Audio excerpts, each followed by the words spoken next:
কেবিনেটত কেইবাটাও গুৰুত্বপূৰ্ণ সিদ্ধান্ত গ্ৰহণ কৰা হয়। আগন্তুক অসম বিধানসভাৰ অধিৱেশনৰ লগত সংগতি ৰাখি কেইবাখনো নতুন আইন আজি কেবিনেটে অনুমোদন দিয়ে। আমাৰ অসমত এখন আইন আছে, Assam agricultural land regulation of reclassification and transfer for non agricultural purpose. এই অনুসৰি কৃষি মাটি আমি নন এগ্ৰিকালচাৰেল পাৰ্পাছলৈকে যদি ৰূপান্তৰ কৰোঁ, তেতিয়াহ'লে জিলা আয়ুক্তৰ অনুমতি নিশ্চিতভাৱে ল'ব লাগে। আজি কেবিনেটে এটা এমেণ্ডমেণ্ট আনিছে যে এজন ব্যক্তিয়ে যদি নিজৰ কৃষি মাটিত ক্ষুদ্ৰ উদ্যোগ স্থাপন কৰিব খোজে, ক্ষুদ্ৰ বা খাদী উদ্যোগ বা ক্ষুদ্ৰ উদ্যোগ স্থাপন কৰিব খোজে, তেতিয়াহ'লে অনুমতি তাৰ বাবে স্বয়ংক্ৰিয় হ'ব। পৰ্টেলত গৈ তেওঁলোকে স্বয়ংক্ৰিয়ভাৱে অনুমতি ল'ব পাৰিব। তেনেকৈ নিজৰ এগ্ৰিকালচাৰেল মাটিত যদি ছ'লাৰ পেনেল লগাব খোজে, তেতিয়াহ'লেও তাত জিলা আয়ুক্তৰ অনুমতিৰ পৰিৱৰ্তে পৰ্টেলত গৈ স্বয়ংক্ৰিয়ভাৱে অনুমতি ল'ব পাৰিব। বেচিকেলি এটা শব্দত ক'ব গ'লে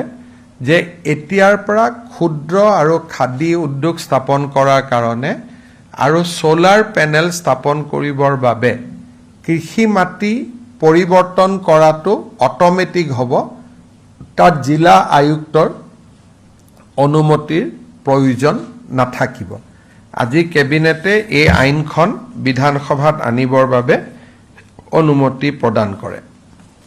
দ্বিতীয়তে, অসমত প্ৰাইভেট বিশ্ববিদ্যালয় কৰিলে এটা লিমিটেশ্যন আছিলে যে কিমান মাটি লাগিব, কিমান এণ্ডাওমেণ্ট ফাণ্ড লাগিব। আজি আমি ইয়াৰ আগতে এখন প্ৰাইভেট বিশ্ববিদ্যালয় কৰিব বিচাৰিলে গাঁও অঞ্চলত 60 বিঘা মাটিৰ প্ৰয়োজন আছিলে। কেবিনেটে আজি তাক 35 বিঘালৈ কমাই লৈ আহে, যাতে বেছিকৈ বেছি আমাৰ ইয়াত বিশ্ববিদ্যালয় স্থাপন হ'ব পাৰে। দ্বিতীয়তে, টাউন এৰিয়াত গুৱাহাটী বা যোৰহাট, ডিব্ৰুগড়ত যদি কোনোবাই প্ৰাইভেট বিশ্ববিদ্যালয় কৰিব খোজে, সি মাটিৰ প্ৰয়োজনীয়তা আগতে 10 বিঘা 30 বিঘা আছিলে, এতিয়া 7 একৰ মানে 21 বিঘালৈকে আমি কমাই লৈ আহোঁ, যাতে অসমত এনেকুৱা ধৰণৰ বিশ্ববিদ্যালয় স্থাপন কৰাত অসুবিধা নহয়গৈ। গাঁও এৰিয়াত 60 বিঘাৰ পৰা 30 বিঘালৈ, টাউন এৰিয়াত 30 বিঘাৰ পৰা 21 বিঘালৈ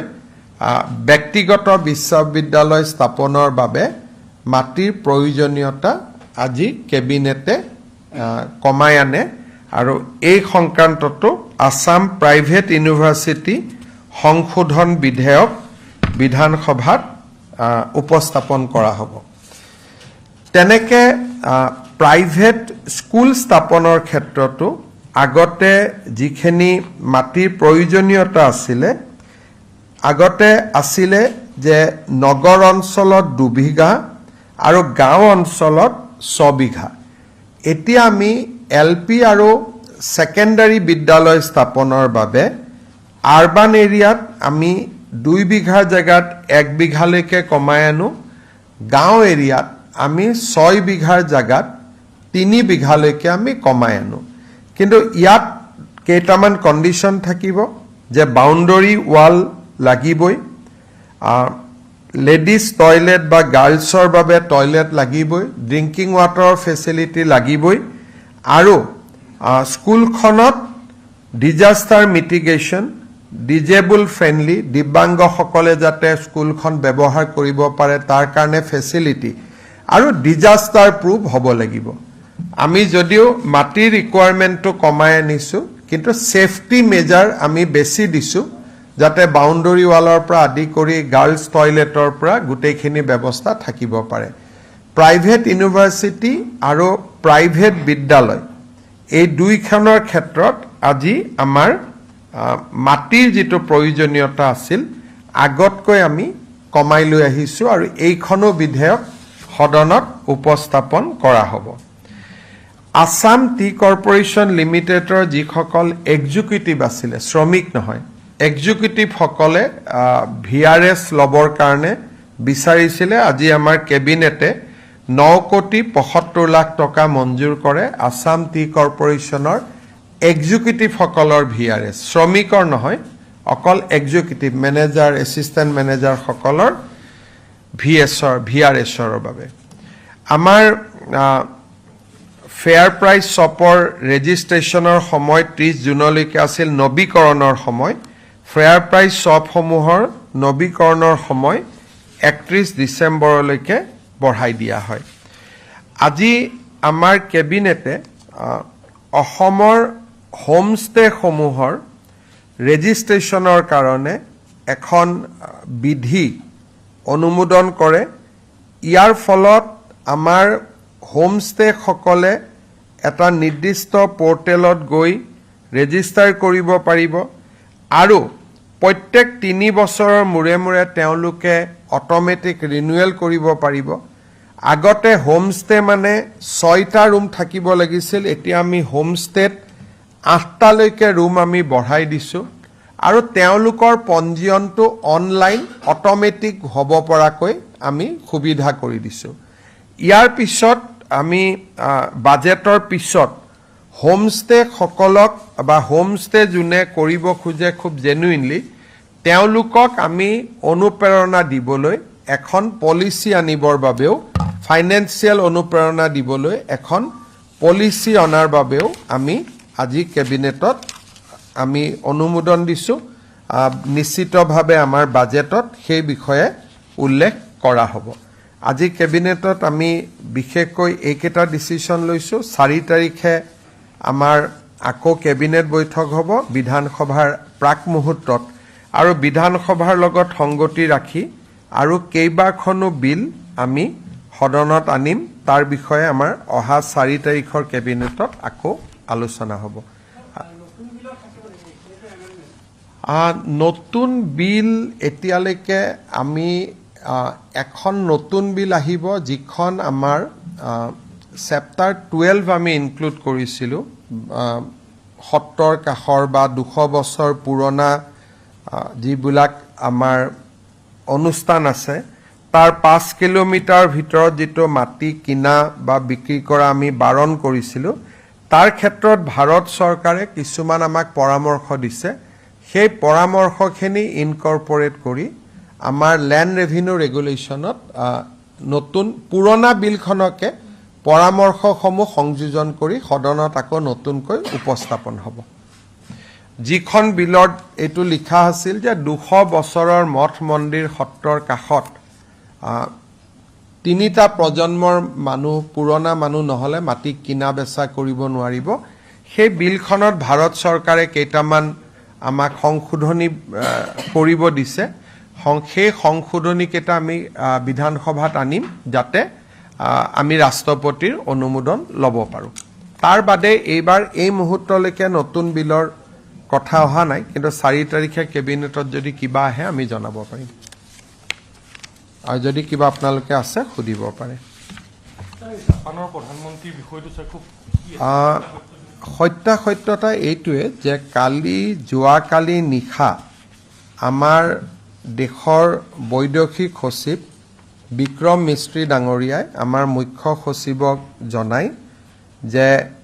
বিশেষ কাৰণত এইবাৰ অসমলৈ জাপানৰ প্ৰধানমন্ত্ৰী নাহিব তাৰ পৰিৱৰ্তে জাপানৰ প্ৰধানমন্ত্ৰীৰ যিটো ভ্ৰমণ সেইটো নতুন দিল্লীতে আবদ্ধ থাকিব আৰু তেওঁলোকে আমাক কৈছে যে পৰৱৰ্তী পৰ্যায়ত জাপানৰ ব্যৱসায়ীসকলক অসমলৈ লৈ অহাৰ বাবে তেওঁলোকে পৃথকে এটা দিন ঠিক কৰিব কিন্তু প্ৰধানমন্ত্ৰীৰ ভ্ৰমণটো এইবাৰ অসমত নহব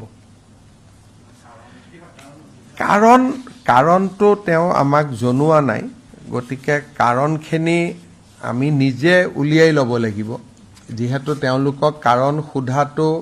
প্ৰটোকলত নপৰে যে যেহেতু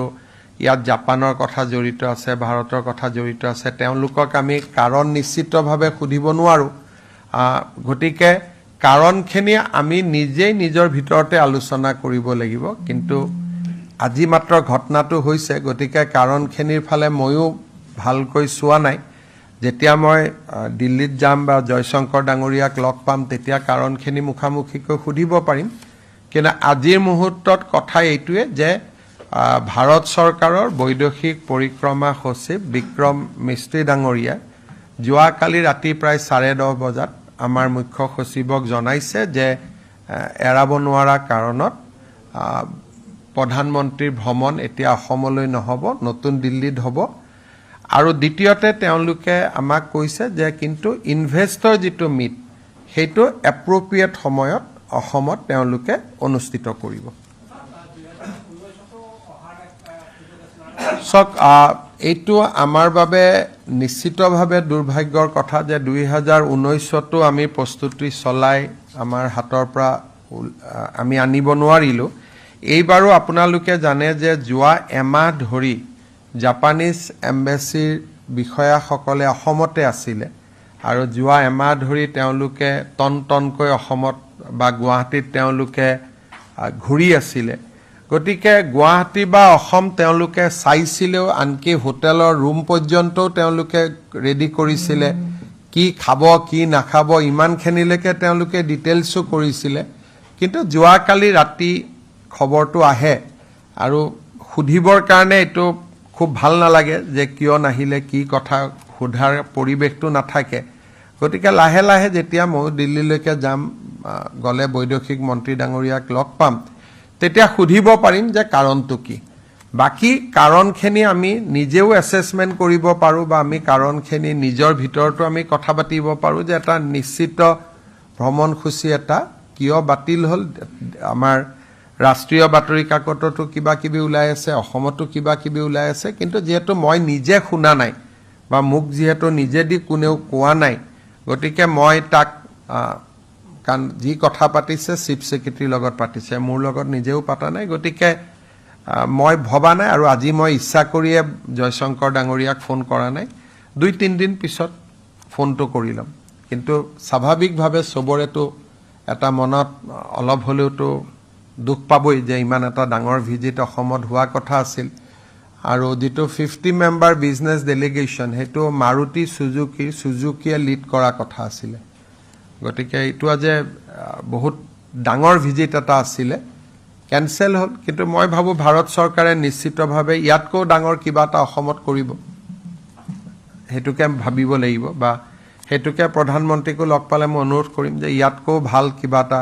অসমত যাতে কৰে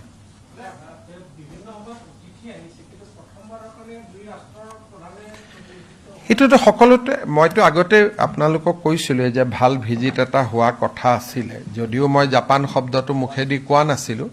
কিন্তু এতিয়াতো আৰ কথাটো আমি জানিছিলো যে জাপানৰ প্ৰধানমন্ত্ৰী আহা কথা আছিল এইবাৰ বতৰ ততৰো ভাল আছিল গোটেই পৰিৱেশটো ভাল আছিল মই ভাবিছিলো হৈ যাব কিন্তু নহল আৰু গতিকে এটো তেনেকে ইয়াতো আৰু আমি কৰিবলগীয়া একো কথা নাই যে আমিতো জাপানৰ লগতো ডাইৰেক্টলি কথা পাতিব নোৱাৰো বা আমি প্ৰধানমন্ত্ৰীকো খুদিব নোৱাৰো গতিকে যি ধৰণে ভাৰত চৰকাৰে আমাক 2 লাইনতে জনাইছে যে এইবাৰ অসমত নহব আৰু ভৱিষ্যতে অসমত তেওঁলোকে সেম বিজনেছ ডেলিগেশ্যনটো অহাৰ এটা সুবিধা কৰি দিব আমি দেখিছিলো যে আপুনি যথেষ্ট প্ৰয়াস কৰিছিল যি কৰিছিল বা যি কৰা নাই এখিনি আপোনালোকে দেখি আছিল এটা সকলোৱে খুব পজিটিভলি ভিজিটটো লৈছিল কিন্তু কিবা কাৰণত নহল গতিকে আৰু জাপানৰ টিমটো আহিব এনেকুৱা এতিয়া ধৰক চহৰখন মানে কি কৈছিল খুব সুন্দৰকৈ সজাই তোলাও কৈছিলে এতিয়া এই সজাই তোলা ক্ষেত্ৰত আকৌ সজাই তোলাখিনি সাজি থাকিব কিন্তু অতিথি এজন আহিলে যিমান সজাব পৰাব লাগে সেইখিনি আমি যদি কোনো অতিথি অহা নাই কিন্তু জাক জমক লাইট লগাই ৰাখো এটোতো মানুহেও বেয়া পাব নহয় গতিকে যিখিনি কাম চলি আছে সেইখিনি চলি থাকিব কিন্তু যিখিনি কাম অতিথিজনৰ কাৰণে কৰা হৈছিল সেইখিনি কাম ডেফিনেটলি নচলে কাৰণ কিছুমান কাম ঘৰত অতিথি এজন আহিলে আপুনি নতুন কাপোৰ কিনে নতুন বেড কভাৰ লয় নতুন পৰ্দা লগায় কিন্তু সদায় থকা মানুহৰ কাৰণেতো এইখিনি নকৰে গতিকে যিমানটো চৰকাৰৰ ধনৰ অপব্যৱহাৰ নোহোৱাকৈ মই গুৱাহাটীখন ধুনীয়া কৰিম মানে কি কোনোবা এটা বিভাগৰ টকা কাটিয়েটো কৰিব লাগিব এতিয়া অতিথিজন আহিলে বিভাগটোৱে কাটিব টকাটো দিব, কিন্তু অতিথিজন নাহিলে কিয় কাটিব টকা দিব? গতিকে যিমানটো হয় হ'ব, কিন্তু অতিথিজন আহিলে যিখিনি এক্সট্ৰা হয় সেইখিনি নহ'ব, নৰ্মেলখিনিতো চলি থাকিব সদায়। তাৰ মাজতে এটা ভাল খবৰ পাব পাৰে নেকি? কাৰণ আপুনি ৰাষ্ট্ৰীয় সংবাদ মাধ্যমৰ এটা কনক্লেভত উল্লেখ কৰিছে যে দ্বিতীয়টো ছেমি কণ্ডাক্টৰ যিখিনি মই মিটিঙততো মই কথাখিনি কৈছোৱেই,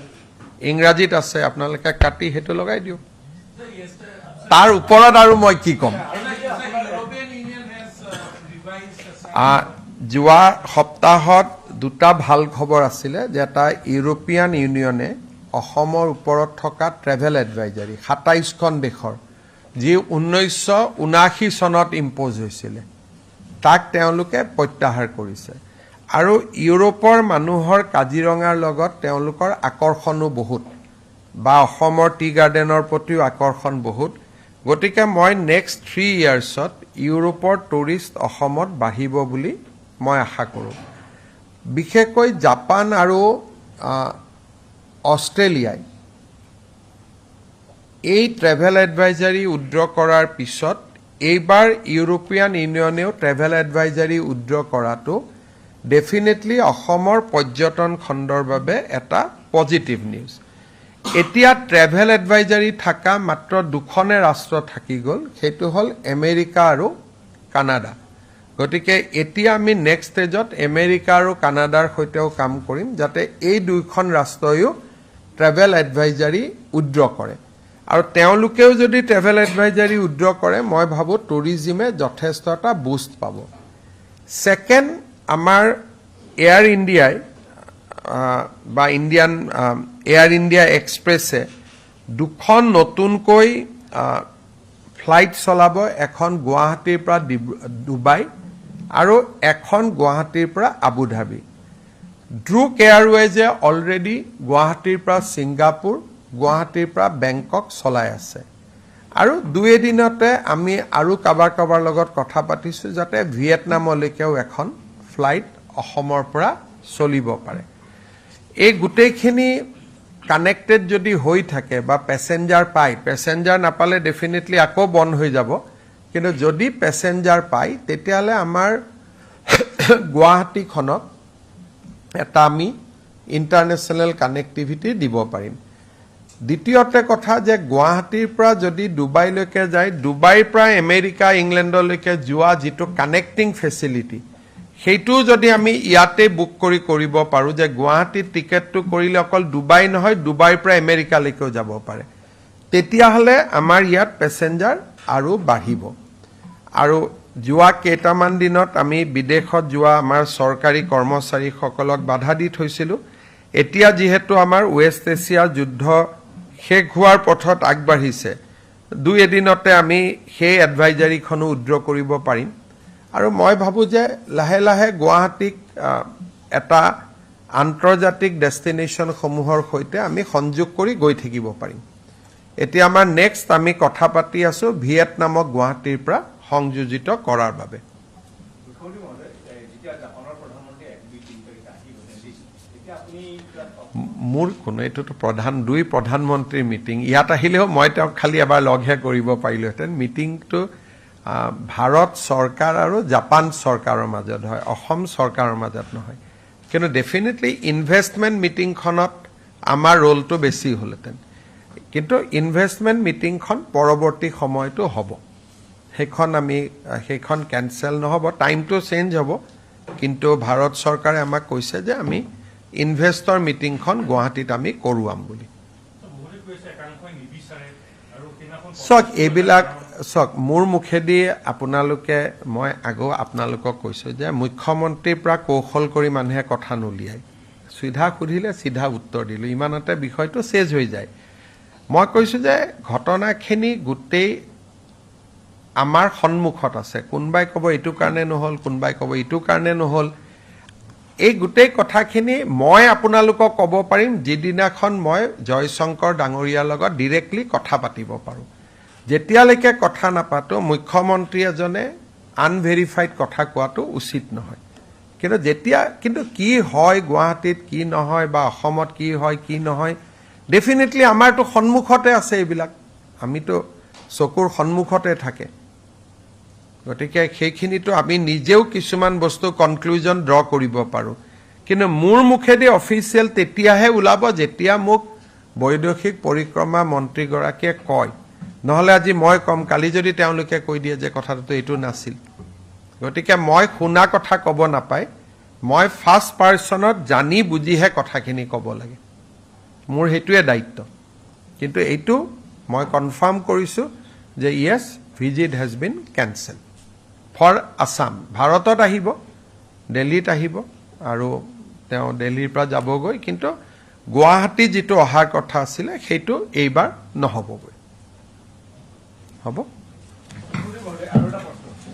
যোৱাকালি ইটানগৰ অৰুণাচলৰ নাহৰলগুণত এজন অসমৰ ব্যৱসায়ী বা ধুৰন্ধৰ বুলিয়ে পৰিচিত